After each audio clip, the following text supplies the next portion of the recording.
comunidade FC, sejam bem-vindos a mais um FC29, um podcast onde a gente traz convidados especiais para falar de temas relevantes do mercado de criptoativos. Hoje nós vamos receber aqui José Santos, da Cripto Sincero. José é analista de dados e research para Web3, é formado em administração de empresas, tem MBA em tecnologia e inteligência artificial, Big Data e ciência de dados pela PUC Rio Grande do Sul, foi finalista em 2 hackathons, um em 2021 e outro em 2022, usando blockchain como solução, fundou a comunidade ID Labs, é criador do canal Cripto Sincero no YouTube e atua como advisor em negócios que tenham interesse de entrar na Web3. Seja bem-vindo, Zé, tudo bem? Tudo bem, Guilherme, muito obrigado. É uma satisfação enorme poder participar desse podcast e vamos lá, né? Você já fez as primeiras honras aí, então agora vamos lá. às perguntas. Não, o prazer é nosso de te receber aqui, vamos lá. Bom, acho que para a gente começar aqui, Zé, queria que você contasse um pouquinho sobre a sua jornada, assim, como é que você conheceu criptoativos, como é que você começou a se envolver nesse universo, o que te trouxe até aqui?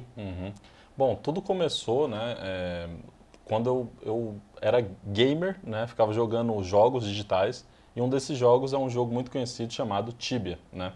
E esse jogo, o Tibia, eu tinha algumas armas ali, que eu queria vender algumas arminhas, só que a pessoa que queria comprar de mim essas arminhas, ela não queria pagar pelo modelo daquela época, que era o conhecido Western Union, que era um modelo de pagamento ali que tinha uma taxa muito cara. Tipo uma transferência internacional, assim. Isso. E aí, o que ele sugeriu foi, cara, eu te envio bitcoins, né? E se você aceitar bitcoins, né? Então a gente pode fazer essa negociação. Eu falei, não, show de bola, eu só não entendo, não faço ideia o que é esse negócio. E foi aí que tudo começou. Então, eu precisei atrás de alguém que conhecesse mais sobre isso, a pessoa também não conhecia, mas ela mexia com desenvolvimento de sites em HTML. E a gente foi fuçar na internet, fóruns, até que a gente conseguiu receber esses bitcoins, né? E eu vendi o quanto antes esses bitcoins, porque naquela época eu não tinha noção do que era essa tecnologia. E para mim eu só queria saber de vender as arminhas, eu não queria saber de bitcoins. Né? Era um outro momento. Exato, entendi. Então ali começou, aí eu costumo brincar que foi a minha primeira frustração no mercado, porque foi a primeira vez que eu negligenciei, né, se aprofundar no tema. E depois, em 2016, eu fiz uma viagem para a África do Sul, né? E nessa viagem da África do Sul, eu fui numa savana africana ali, né, participando de um safari. E aí, ali tinha um hostel onde tinha uma plaquinha escrita We Accept Bitcoin. E aquilo me chamou a atenção, eu achei até que fosse uma brincadeira, né? No meio do nada, aquele negócio, aquela plaquinha. Mas eu falei com o dono do hostel, ele falou para mim, cara, a gente aceita Bitcoin. Você tem Bitcoins? Eu falei, não tenho Bitcoins. Tinha, né? Eu já tinha uns anos atrás. Perdi, né? Enfim. Aí essa foi a segunda vez, só que de novo, né? Aquilo passou, eu estava ali numa experiência voltada a férias, a aprender inglês e outras coisas mais. E daí a terceira vez, que foi a última, que daí eu falei, não, cara, eu trabalho com tecnologia, trabalho com análise de dados, né? Trabalho criando relatórios e tudo mais, acho que não faz sentido eu negligenciar pela terceira vez. E foi aí que em 2020, né, eu comecei de fato a entrar nesse mercado de cabeça, porque pessoas próximas, né, que hoje já são grandes influencers no mercado, eles começaram a convidar, né, naquela época, para participar de meetups, participar de salas para discutir o tema de blockchain, de Bitcoin, como é que funciona, para que serve. Então eu comecei a entrar nessas discussões, comecei a ter interesse pelo tema, comecei a buscar conhecimento sobre isso. Então eu sou aluno na Universidade de Nicosia, onde eu estudo sobre criptoativos, e não só criptoativos, mas Web3, que envolve NFTs, criptomoedas, metaverso e outras coisas mais. E também participo de muitas comunidades aqui no Brasil, na qual vira e mexe eu estou ali participando para falar sobre um tema, né, levando alguma questão específica desse mercado. Que legal, muito bacana aí sua história. Bom, acho que até, né, pensando, agora que você contou sua história, assim, pensando no joguinho lá do Tibia, acho que dá para entender um pouco o seu amor aí pela Web3, NFTs e tal, acho que tem muito a ver com esse mundo. Mas para o pessoal que está ouvindo a gente, que não conhece muito desse assunto, queria que você trouxesse um pouquinho para a gente o que é, né, na sua opinião, assim, o que é a Web3 e como é que funciona esse mundo aí da Web3. Assim, o Web3 ele é um conceito, tá? Ele não é algo específico. ele é um conceito que ele tem como base a blockchain, né? Então são aplicações que rodam dentro dessa camada, chamada blockchain. E o Web3, ele envolve, então, tudo isso que a gente vem comentando de tokens não fungíveis, os NFTs, criptomoedas, o metaverso, né? E outras coisas mais, tá? Então, assim, quando a gente fala em Web3, basicamente, a gente está falando, né, em um guarda-chuva, onde embaixo desse guarda-chuva tem vários elementos, e esses elementos eles se conversam, né, usando a blockchain como base. Tá? Então, quando a gente fala em Web3, para deixar isso de forma mais simples, é basicamente isso. Mas e aí, essa Web3, então você está falando que ela é um conceito de um conjunto de diversas tecnologias diferentes, todas ali que tem como base, como plataforma, a blockchain. Isso. E aí, mas assim, o que é, conta um pouquinho mais sobre o que é esse conceito, assim, como é que ele funciona, qual que é a ideia por trás? Cara, é assim, ó, por exemplo, eu tenho uma comunidade, né, na qual eu levo educação, eu faço curadoria de conhecimento sobre criptomoedas, beleza? Então, o que é a criptomoeda? A criptomoeda ela é a junção de código, né, uma linguagem de programação, somado à criptografia. Quando você une essas duas coisas, você tem uma criptomoeda. Então, isso, né, por si só, por usar, né, a blockchain como camada, ela já é um dos elementos dessa Web3. Porém, o Web3, a gente pode pensar também que ele é o próximo estágio da internet. Hoje a gente vive na Web 2, tá? Ou melhor, não é que a gente vive na Web 2, já tem aplicações na Web 3, mas quando a gente fala em Web 2, basicamente a gente está falando de criar um login e também uma senha em uma plataforma. Então, hoje você tem uma série de plataformas, você tem Instagram, Facebook, LinkedIn e outras mais. Em cada uma dessas plataformas você precisa ir lá e criar uma conta para se conectar àquela plataforma. Na Web3 isso muda. Na Web3 você tem uma identidade, né, que é chamado wallet ou carteira, né, que você cria ali sua carteira e é a partir disso, a partir de um hash, uma chave pública, que as pessoas vão interagir com você na web. Isso muda um pouco a nossa relação, né, comercial e também em outros aspectos, beleza? Por quê? Porque pensa aqui, né?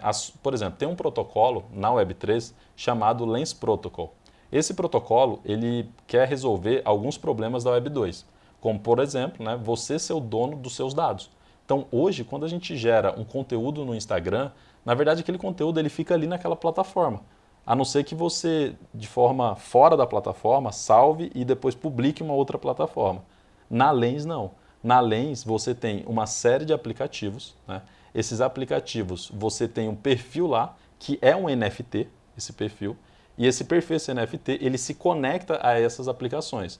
Então, pensa aqui, todas essas aplicações, quando você faz uma publicação, o dado, o conteúdo, ele é seu, ele está sobre o seu hash, sobre a sua carteira. Né? Sua custódia, a vamos sua dizer assim. custódia, perfeito. E aí você pode publicar já de uma só vez em todas essas plataformas. Por quê? Porque é os aplicativos que se conectam a você, e não mais você aos aplicativos. Essa é uma mudança de conceito bem interessante, assim, né? Até também, acho que vale, na sua frase, assim, uma coisa que me chamou a atenção, é essa questão da sua identidade ser chamada de wallet hoje em dia, né? Porque talvez venha de um histórico, assim, onde a blockchain foi criada com o Bitcoin, assim, como ideia de meio de pagamento, né? Transações, se você fazer transações.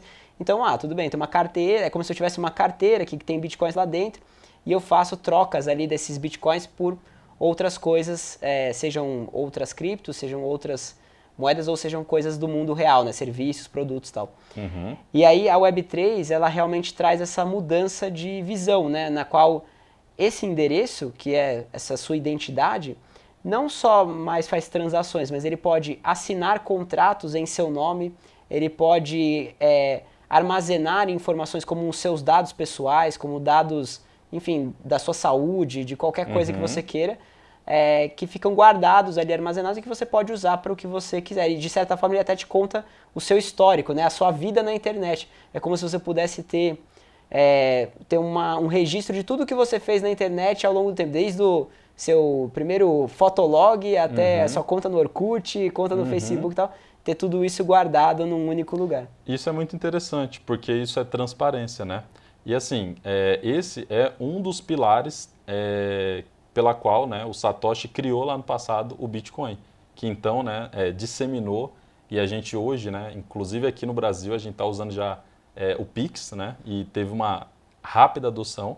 E o Pix, né, ele nasceu, ele se originou porque lá no passado alguém criou o Bitcoin, que tem ali, né, uma forma de você enviar um saldo, enviar, né, as suas criptomoedas para alguém de forma rápida, transparente, você consegue consultar, né? Não que o Pix você consegue consultar, mas a blockchain em si, a essência, né, da blockchain, ela te permite isso. Isso é muito legal, porque tu comentou algo muito interessante, né, que é de poder, por exemplo, consultar registros, né? E aí, quando a gente olha isso numa linha de autenticidade, né, ou, né, de você conseguir fazer a leitura sobre algo, né, sobre uma carteira, por exemplo, você consegue, a partir disso, oferecer um melhor produto para um cliente, porque agora você sabe quais são os costumes dele, né? Isso é uma tecnologia, né, que o nome técnico vem de tecnologia de estudo, então é um estudo técnico que resolve problemas. Mas, né, no mundo, a gente tem sempre o lado bom e o lado ruim da coisa. A blockchain ela não tem lado, ela é só uma tecnologia. Cabe a nós saber como que a gente vai usufruir ela, né, para benefícios da sociedade, benefícios nossos mesmo. Seja para ofertar um produto, seja para gerar uma melhor experiência para o usuário final. Legal, bacana. Do que eu estou entendendo, assim, né, do que você está falando, é como se essa ideia da Web3, assim, fosse uma grande revolução na internet, no sentido mais da sua relação com a internet mesmo, né? Então você passa a ter controle sobre tudo que é seu, desde os seus dados até qualquer outro tipo de registro. Você seleciona ali com quem você quer compartilhar isso, quem pode ler esse seu histórico, vamos dizer assim. E isso fica registrado de uma forma criptografada, uma forma segura, que não é alterável, não é mutável, né? Com o tempo. No passado, né, as coisas eram assim. Então, meus bisavós guardavam dinheiro embaixo do colchão, ou enterrava, né, lá no interior do Ceará, que é onde é a minha terra natal. Hoje, depois de um tempo, né, então eles passaram a usar bancos, né, e guardar esses ativos em bancos, mas a gente sabe que quando a gente estuda a história, teve muitos problemas em relação à custódia. E a blockchain, né, ela está meio que voltando à forma que a gente antes guardava, né, custodiava ativos, só que agora, né, de uma forma mais, vamos dizer assim, mais tecnológica, mais inteligente, mais segura, acessível, né? Mais né? acessível. Sim, não, bacana.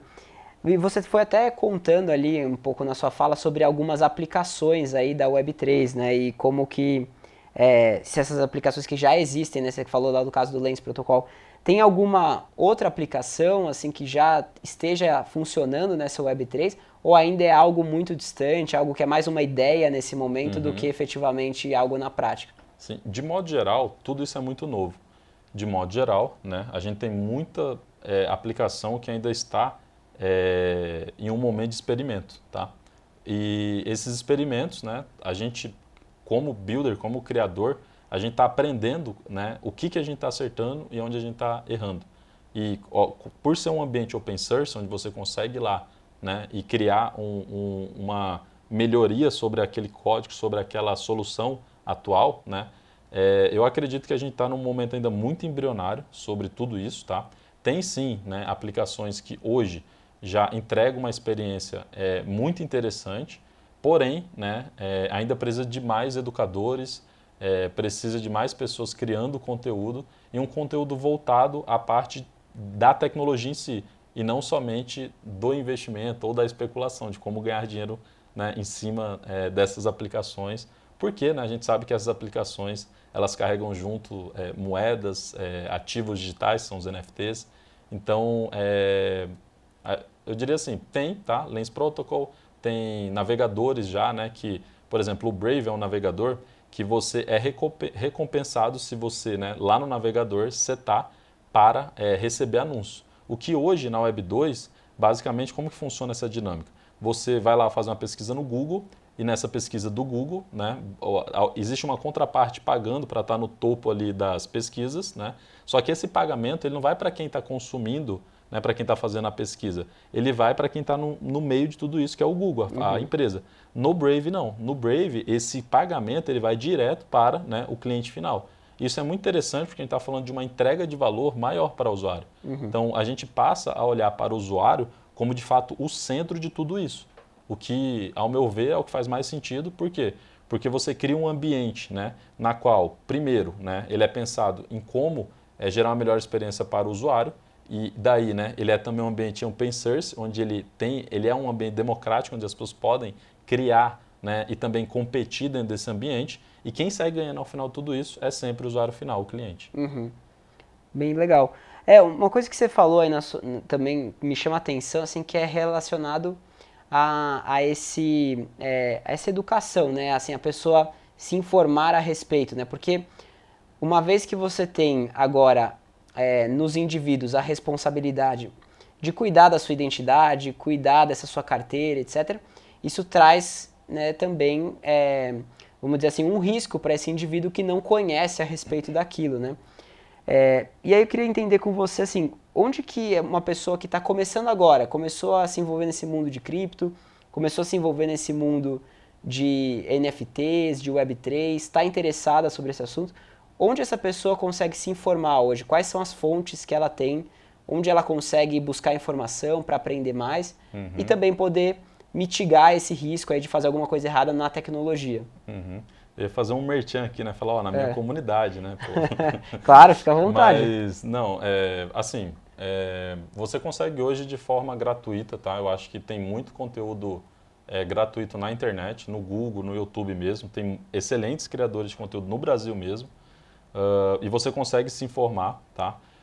O que eu diria é assim, a pessoa que está começando, né? É muito importante que ela entenda que ela está lidando em um ambiente onde existe uma economia, né? E por existir uma economia, por existir dinheiro, né, isso é mais atrativo para pessoas mal intencionadas que têm, né, ali o interesse, por exemplo, de fazer ataques maliciosos, né, ataques de phishing, de malware e outros mais. Tá? Então eu acho que assim, a primeira coisa é se aproxime de comunidades Web3. Tem uma série de comunidades no Brasil e também fora do Brasil, na qual você pode fazer parte dela. Né? Lá no meu Discord mesmo é uma comunidade, as pessoas interagem lá, né, elas trocam ali, né, conhecimentos, e essa, ao meu ver, é a melhor forma hoje, no momento que a gente está, de você se educar. É fazendo parte de comunidades, né, participando de meetups, né, indo a eventos, conhecendo pessoas, tá? Ouvindo podcasts como o FC29. Ouvindo podcasts como esse, excelente. Mas se você puder pagar para participar de alguma comunidade, né, ou se for gratuita também, o ponto é participe de comunidades. Eu acho que ali é onde está o coração da coisa. Tudo isso que a gente está falando é sobre pessoas e não faz sentido você estar longe de pessoas. No final do dia, a comunidade tem uma espécie de curadoria desses conteúdos, né? Dessa quantidade imensa de informações que você vê sobre Web3, sobre cripto e tal. Tem porque o que acontece, né? Por ser um ambiente muito novo, nós não temos familiaridade com esse ambiente. E por a gente não ter familiaridade, às vezes você vai fazer um curso gravado, você vai ficar com dúvidas. E essas dúvidas, às vezes, você não vai conseguir tirar ali, porque às vezes são dúvidas muito pontuais que você vai conseguir tirar em uma conversa, em uma troca ali com alguém. Né? Então, por isso que eu acho que estar em comunidade é necessário. Obviamente, você pode usar também, por exemplo, ferramentas que têm muito conteúdo sobre cripto, que é como Twitter, YouTube, Instagram, né? Seguir perfis de pessoas que criam conteúdos. O que eu vou dizer é tenha muito cuidado também nesse ambiente, porque tem muito ataque, especialmente como engenharias sociais, né, se passando por perfis falsos e te mandando mensagem ali no direct de modo a tentar, né, te levar a tomar uma ação, né, de compartilhar uma informação confidencial ou enviar um saldo da sua carteira para outra carteira. Então, assim, nunca faça isso, né? Nunca envie saldo para a carteira de outra pessoa, nunca envie informações confidenciais, porque, né, você está num ambiente onde você precisa entender onde você está pisando. Tá? Isso a gente vê bastante no nosso suporte. Assim, é muito comum um tipo de golpe que a pessoa ela investe determinado valor e ela acredita que ela teve um rendimento. Então, por exemplo, ela investiu R$1.000, acredita que esse valor agora vale R$10.000. E aí quando ela vai sacar o dinheiro, essa pessoa maliciosa, essa empresa maliciosa, fala assim para ela, olha, você teve um lucro muito grande, então você tem que pagar um imposto antecipado para você conseguir sacar o dinheiro. E a pessoa às vezes acaba pagando, então ela pagou já R$1.000 que ela já perdeu, porque já é um esquema de falso, né, um golpe, e ela vai lá e paga ainda mais, sei lá, R$3.000, R$4.000 para esse imposto antecipado para ela poder sacar os R$10.000. E aí, normalmente, o dinheiro nunca cai na conta, aí entram descobrem a gente, né, e entram em contato com a gente perguntando se isso é comum, se é normal pagar um imposto antecipado. Nossa. E não é, né? Pela lei quem tem que pagar o imposto. E aí já se foi o golpe, e aí já foi o golpe, já é tarde. Exatamente, aí já passou, já perdeu o dinheiro. Bacana. Bom, um outro assunto que eu acho que é também interessante a gente abordar aqui é com relação ao uso da Web3, não por indivíduos, que a gente falou bastante de como os indivíduos podem usar, etc., mas por organizações. Porque até você, né, tem uma atuação aí como advisor de organizações que querem entrar na Web3, e a gente viu, né, no último ano diversas organizações se manifestando a respeito, né? Teve o caso mais icônico, talvez seja o Facebook, com as iniciativas de Web3 ali. Então eu queria que você contasse um pouquinho assim, o que uma organização pode fazer na Web3, o que já estão fazendo, que ideias que podem estar por aí. Bom, tem várias iniciativas nesse aspecto, né, de fazer parte desse movimento, vamos dizer assim, né. O Instagram, no ano passado, ele incluiu ali na plataforma dele a opção de você poder subir os seus NFTs, né, e deixar ali como na sua vitrine ali, né, do seu perfil do Instagram. E assim, o Instagram, né, que faz parte ali do grupo Meta, eles já entenderam, né, o que está acontecendo em relação ao mercado.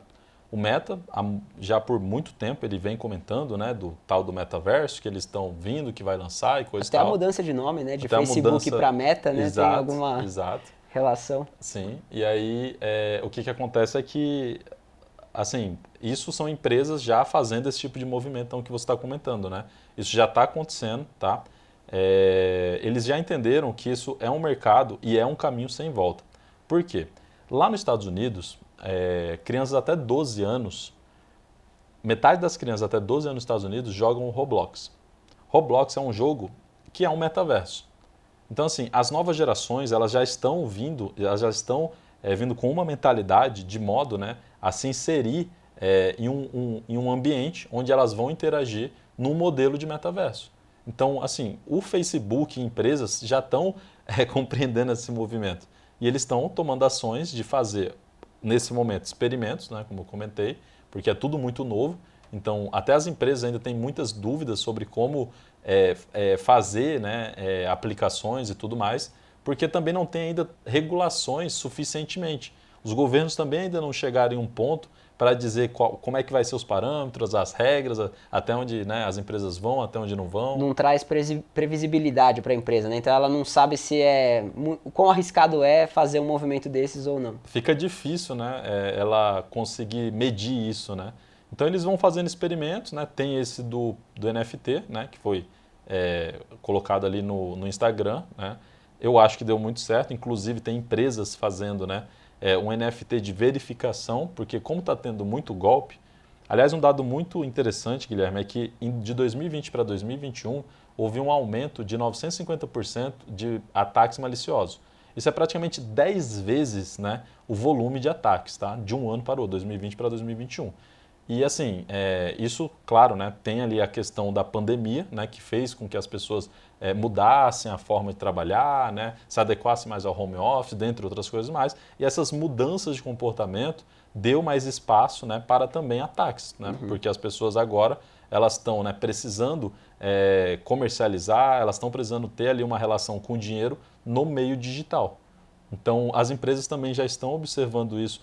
Outras empresas saindo um pouco das mídias sociais, mas criando aplicações voltado à forma de pagamento, a criação de NFTs, e NFTs não só como um colecionável, que é o que ficou muito no hype, muito famoso, né, que é os macaquinhos digitais, coisa e tal, mas também como que você pode usar a tecnologia, que ela traz, ela por si só, autenticidade, né, e aí como é que você usa isso dentro de outros aspectos, né? Então, hoje quando a pessoa entra numa empresa, ela pode ter ali uma espécie de crachá, onde ela bate esse crachá e ela pode ser paga, o salário dela, em fração de segundos, enquanto o tempo está correndo. Ela não precisa aguardar o dia 15 ou o dia 30. Só que é uma dificuldade para essas empresas que estão fazendo esse tipo de experimento